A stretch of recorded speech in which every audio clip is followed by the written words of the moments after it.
Good morning students, that's a 10th class learning video.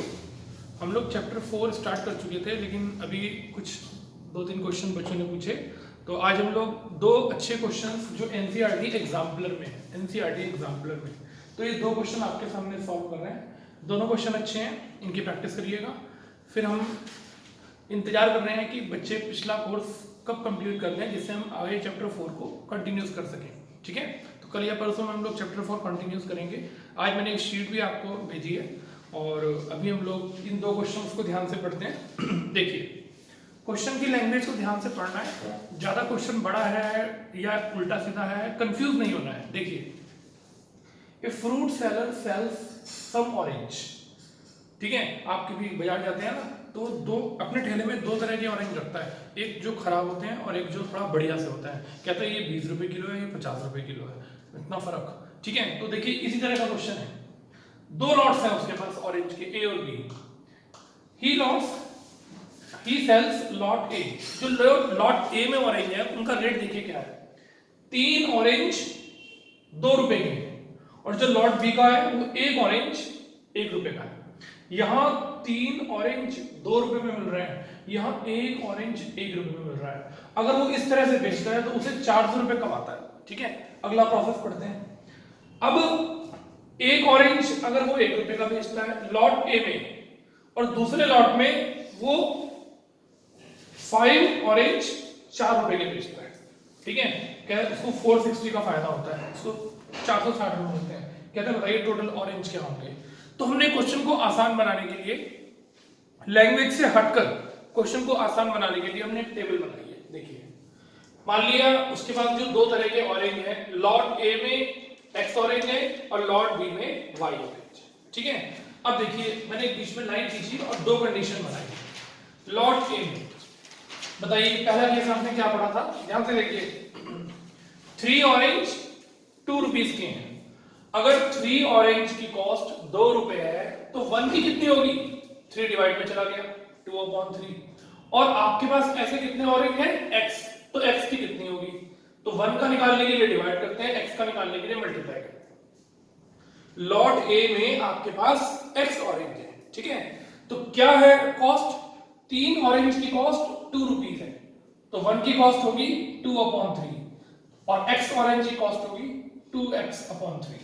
ऐसे ही अब be lot पर आ जाओ। देखो बी लॉट पर ऑरेंज का क्या रेट है, एक ऑरेंज 1 रुपए का है, आपके पास वाई ऑरेंज है, तो वाई ऑरेंज कितने के होंगे।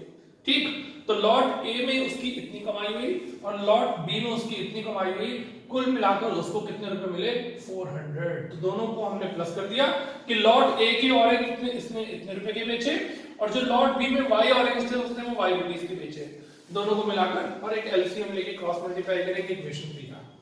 अब क्या किया, सेकंड कंडीशन, अगर वो इस रेट की बजाय इस रेट पे बेचता।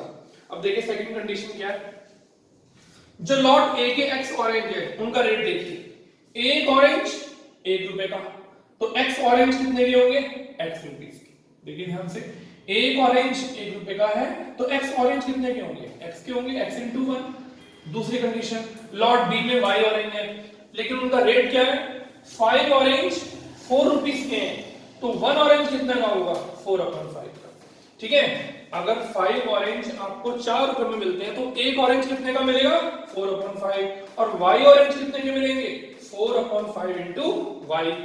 अब ये एक्स ऑरेंज बेचने में और ये वाई ऑरेंज बेचने में जो उसे पैसे मिले, कुल मिलाकर देखिए ये एक्स और ये 4y/5, 460। एलसीएम लिया, आप इन दोनों इक्वेशन को बैलेंस करके सॉल्व कर लीजिएगा, इसको 4 से कर लीजिएगा, इसको 3 से, तो ये बैलेंस होकर एक्स और वाई का आंसर आएगा।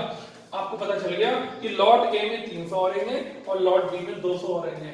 तो उसने पूछा कि टोटल ऑरेंज कितने हैं, तो टोटल ऑरेंज की कॉस्ट आ गई कितनी, 300 + 200 500।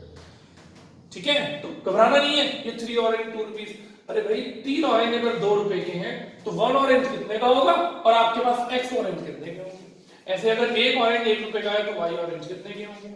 ठीक है, यहाँ पहले 1 का निकालना पड़ा, यहाँ 1 का दिया हुआ था, इन दोनों को प्लस किया 400 के इक्वल, इन दोनों को प्लस किया 460 के इक्वल। ठीक, अच्छे से समझिए, बड़ा आसान सिंपल सा क्वेश्चन है, रोज हम डेली यूज करते हैं। जब दुकान पर जाते हैं, किसी बाजार में जाकर ठेले वाले से कोई बात करते हैं तो इसी तरह से रेट पूछते हैं।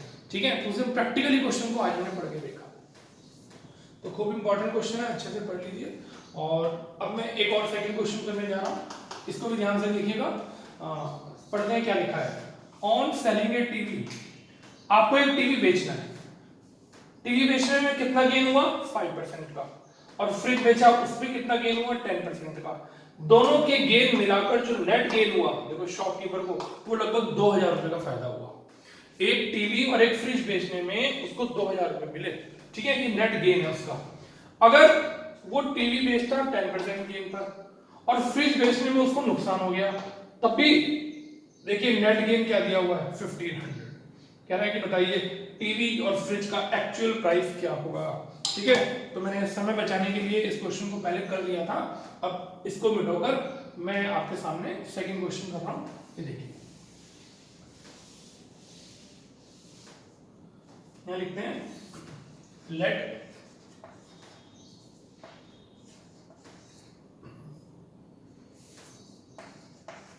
एक्चुअल प्राइस ऑफ, पहले किसका नाम आया TV, rupees X, actual price of fridge rupees Y, ठीक है।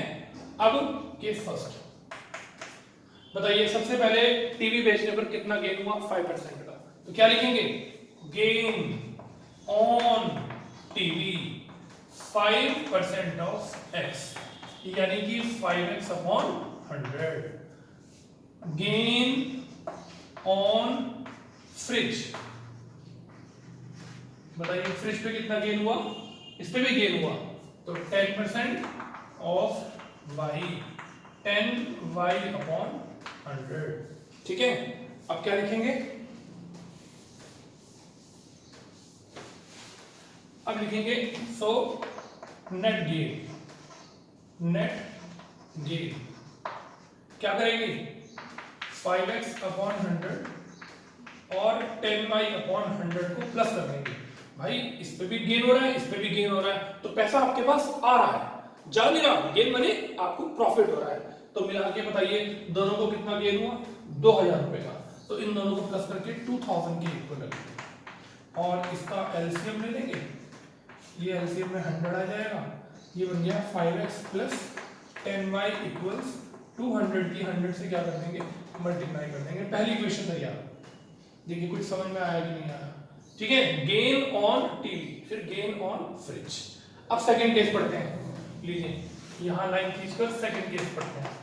अब सेकंड केस में क्या हुआ, अगर वो इस कंडीशन की बजाय टीवी को क्या करता 10% गेन पर बेचता, तो मैं क्या लिखूं gain on TV 10% of x, यानी कि 10x अपॉन 100। और लेकिन अब फ्रिज बेचने में उसे 5% का क्या हुआ लॉस, तो loss on fridge 5% of y, तो बताइए क्या लिखूं 5y अपॉन 100। अब बताइए क्वेश्चन में नेट गेन कितना दे रखा है, नेट गेन फायदा तब भी हुआ चाहे उसे फ्रिज पर 5% का लॉस हो गया हो, लेकिन टोटल मिलाकर ओवरऑल उसको कितने रुपए फायदा हुआ 1500। अब बताइए यहां तो दोनों में गेन हो रहा था तो दोनों को प्लस कर दिया, लेकिन यहां गेन हो रहा है उसमें नुकसान हो रहा है, तो क्या लिखेंगे 10x अपॉन 100 और माइनस का साइन लगाएंगे 5y अपॉन 100, ठीक है। क्यों लगाया माइनस, क्योंकि नुकसान हुआ लॉस हुआ, तो दोनों को माइनस किया। भाई जितना पैसा कमाया उसमें से जितना नुकसान हुआ दोनों को माइनस कर दिया, और कितने रुपए बच गए 1500 रुपए, तब भी उसको नेट गेन हुआ। देखो लिखा हुआ है नेट गेन 1500, तो 10x माइनस 5y, इसका एलसीएम ले लीजिए और 1500 को 100 से क्या कर दीजिए मल्टीप्लाई कर दीजिए, तो अब आपके पास ये दो इक्वेशन तैयार हो गई, ठीक। अगर आप इस इक्वेशन को यहाँ 5 है यहाँ 10 है, तो किससे मल्टीप्लाई कर दें, अगर 2 से मल्टीप्लाई कर दें, तो चलिए मैं पहले फर्स्ट इक्वेशन उतार रहा हूं 5x प्लस 10y इक्वल ये 4 0, और इसकी 2 से मल्टीप्लाई करते हैं 20x माइनस 10y इक्वल 15 2 जा 30 और 1 2 3 4 और 2 के साथ भी 2 और 2 4। चलिए सॉल्व कर लेते हैं। ये कट के आ गया 25x और ये देखो क्या आएगा, ये आएगा 4 0 2 और 3 और x का टेबल इस पर चलाते हैं 32,000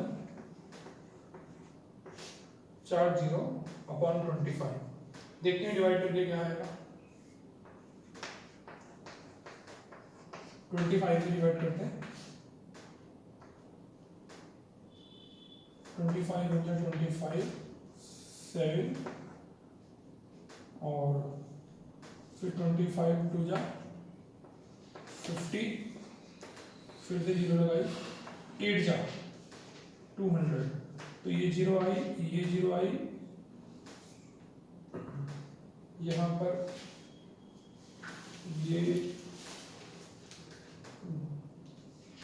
और 2 0 बच गई साथ में, तो हमारा आंसर आ गया 12800। अब x के इस आंसर को आप इसमें पुट कर दीजिएगा तो y का आंसर आ जाएगा। और जब x y के आंसर आ जाए तो क्या स्टेटमेंट लिखिएगा, actual price of TV and actual price of fridge. ठीक है, समझ में आ गया पक्का। टीवी पे गेन निकाला, फ्रिज पर गेन निकाला, दोनों में गेन हुआ इसलिए दोनों को प्लस करके 200 के इक्वल रखा। फिर से दोबारा नया केस, टीवी पर गेन निकाला, फ्रिज पर लॉस हुआ, लेकिन दोनों को मिलाकर तब भी उसे गेन हुआ।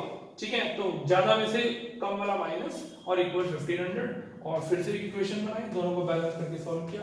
कुछ मिस्टेक हो तो ठीक कर लेना, अदरवाइज मुझे लग रहा है ठीक है। बस x के इस आंसर को यहाँ पुट करेंगे और y का आंसर निकालेंगे तो हमारे पास एक्चुअल प्राइस ऑफ फ्रिज आ जाएगा। फिर हम स्टेटमेंट लेंगे, so actual price of TV and actual price of fridge. ठीक है, ये दो क्वेश्चन पक्के करिए। ऐसे बीच बीच में हम आपको चैप्टर 3 के एक्स्ट्रा क्वेश्चन कराते रहेंगे। आज या कल में हम चैप्टर 4 को आगे प्रोड्यूस करेंगे। ठीक है, thank you very much, have a good day.